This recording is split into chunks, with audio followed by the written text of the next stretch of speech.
Okay, Assalamualaikum warahmatullahi wabarakatuh. Ini ada cerita tentang hutan Som. Hutan Som ni dekat Kuala Tembeling, Jerantut, situ dia. Faham? Kan macam mana tentang habitat gajah, tapir atau tapak lombong kerabat, faham? Sebenarnya isu berkaitan dengan alam sekitar ni tentang penerokaan hutan, tambah lagi melibatkan hutan simpan, memang pelik kalau kita tengok dah berapa lama dah, berpuluh-puluh tahun dah.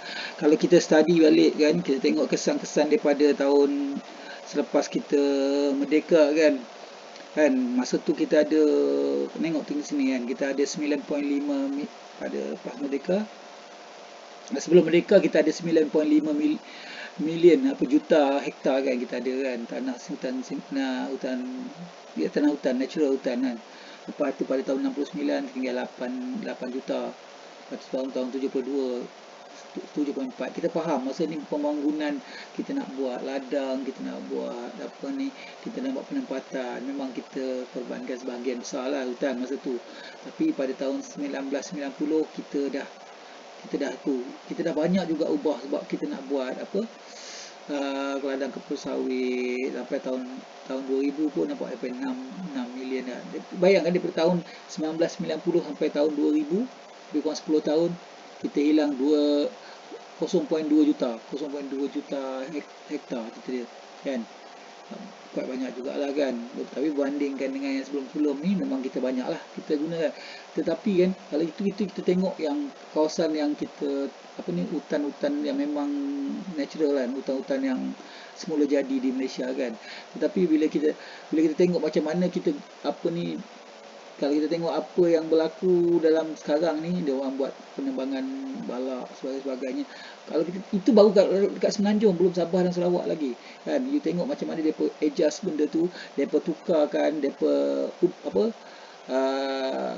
tukarkan status tanah daripada tanah hutan simpan kepada bukan hutan simpan. Lepas itu depa buat pelombongan dan sebagainya. Ini memang melibatkan dah lama pun, memang melibatkan pihak-pihak tertentu yang berada terlalu di atas sana itu dia.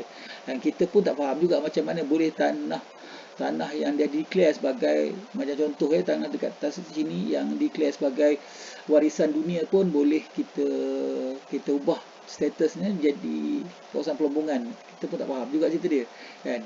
Yang ini hutan Som di situ dia pun tak tahu, company yang dapat pun kadang-kadang macam banyak kes lah, company RM2 yang tak tahu apa, lepas tu dapat apa ni, pembalakannya tu, dapat dia nak buat melombongan, tapi bila buat lombongan dia mesti nak musnahkan juga hutan tu.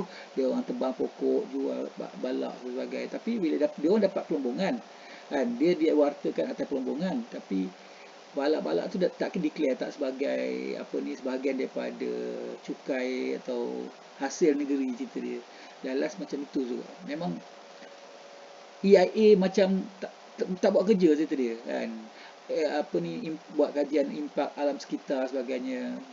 Pelik cerita dia. Tapi yalah, bila kita cakap lebih-lebih sekarang, tapi kalau kita tengok kesian tak binatang-binatang, sebab banyak macam contoh lah kita buat lebuh raya, bukan salah lebuh raya tu sebenarnya, tapi kawasan-kawasan tu tak ada laluan untuk binatang macam harimau, macam tapir, macam gajah kan, aksiden dan sebagainya. Kita biasa tengok macam dekat lebuh raya lebuh raya Pantai Timur 2 dan 3 tu kan, banyak yang binatang mati, harimau mati kena langgar, lepas itu tapir mati. Boleh kata everyday lah cerita dia, ada saja yang kena cerita dia kan. Di mana hutan kita biodiversity kita memang bagus, tapi di mana apa binatang-binatang kita nak lepak, sebab hutan kita makin terancam sebenarnya kan.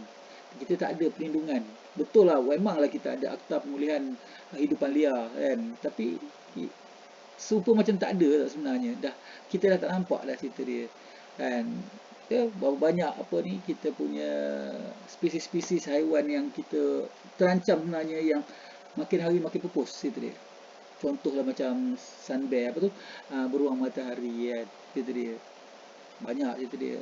Ni 15 mamalia dilindungi oleh gajah Asia, tapir Asia, beruang matahari cerita dia, harimau Melaya, harimau kumbang. Harimau Melaya sendiri berapa tinggal cerita dia, harimau kumbang, Maudahan, kucing batu sebagainya.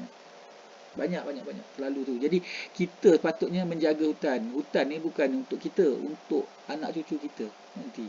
Kan, kalau kita rosakkan sekarang, kita habiskan mata-mata nak mengayakan pihak-pihak tertentu, menguntungkan pihak tertentu, memang tak patut lah dia. Memang sungguh tak patut. Jadi pada saya lah, saya rasa macam ada sesuatu yang tak kena dekat semua ni kan. Kan, pejabat tanah dan galian pun macam, ya, kita pun faham lah. Yalah, how do you nak buat kerja kalau tiba-tiba ada arahan daripada yang atas lagi, cerita dia kan. Memang you tak boleh buat apa punya. Jadi dia kata, okey, saya nak kawasan ni, saya nak kawasan ni. You nak kata apa, you pegawai kecil saja. You buat je lah cerita dia. Kan. Ha, jadi bila kita tengok lah kesan-kesan yang berlaku ni, memang sesuatu yang, ya, tengok ni betapa comelnya kucing hutan ni kan, cerita dia. Tapi harimau dahan lah cerita dia. Tapi apa yang kita dapat nampak lah, kita cuma dapat nampak dalam dalam dalam apa online saja sebenarnya. Kita tak dapat tengok lah. Kita patutnya kita createkan satu macam mekanisme supaya kita boleh dapat tengok mereka binatang-binatang ni berinteraksi dalam keadaan semula jadi kan. Kita ada satu tempat di mana kita boleh tengok waktu malam dia macam mana. Jadi kita developkan benda-benda macam tu. Tapi ya, susah nak cakap lah. Sebab rosak banyaknya disebabkan oleh pembalakan, pelombongan yang tak nampak macam tak terkawal sebenarnya. Sebab dia melibatkan pihak-pihak tertentu aja dia. Dan kontraktor yang buat kerja, dia takkan kira dia main sapu je dia. Dan kontraktor hutan, kontraktor yang lombong dan sebagainya. Jadi sebab dia kata dia ada surat cukup dokumentasi dia. Layan aje lah. Kau nak buat apa, dia kata. Kan? Jadi susah nak cerita. Kalau kita cerita sekarang memang ke dalam cerita dia kan. Tapi apakah daya, itu yang apa ni, yang berlaku sebenarnya kan. Ni tapak garam semua jadi untuk haiwan kan. Yes, haiwan memang makan garam. Kalau you tengok ada berapa kes yang saya lihat dia orang pasang kamera untuk yang memerhatikan pergerakan haiwan. Bayangkan dia pasang tempat tu memang semua jenis haiwan memang akan lalu depan kamera tu dan berhenti sebagainya. Memang itu lalu cantik betul. Saya dah tengok macam-macam semua jenis kan, benda-benda yang kita rasa macam dah susah nak jumpa kan, dapat nampak dalam tu kan. Yang kamera tu dipasang oleh WWF kalau tak silap saya lah kan. Kita boleh tengok benda tu ada dalam YouTube, you boleh tengok lah benda-benda tu. Tapi ya, kita harapkan ada satu yang berlaku lah. Kita tak naklah semua ni akan jadi. Sebenarnya nanti satu hari nanti kita akan setakat dengar saja cerita-ceritanya daripada cerita-cerita daripada kita anggap macam dongeng legenda aja. Sebab benda-benda tak nampak lah pada masa akan datang ni cerita dia. Kalau semua tu kan, korek tanah untuk bauxite lah, manggan lah, apalah cerita dia, untuk balak lah, habis semua. Jadi cerita dia apa yang tinggal pada semua kan, cerita dia. Jadi tolong sumber air memang, bayangkan kawasan yang untuk orang-orang asal, orang asli dan orang asal ni semua dah makin kurang jadinya kan, terancam dia orang gitu ya. Kita memang tu kalau tengok tengah-tengah beling ni, sungai tu kotor macam ni, dah segi macam sepatutnya sungai belah memang jernih, tapi nak buat macam mana? Apa yang jadi? Susah. Kita just harapkan sesuatu boleh berubah lah cerita dia kan. Itulah cerita dia. Kita harap sangat sesuatu boleh berubah. Janganlah orang kata dah rosak semua baru nak tengadah sebagainya. Okeylah ya. Terima kasih.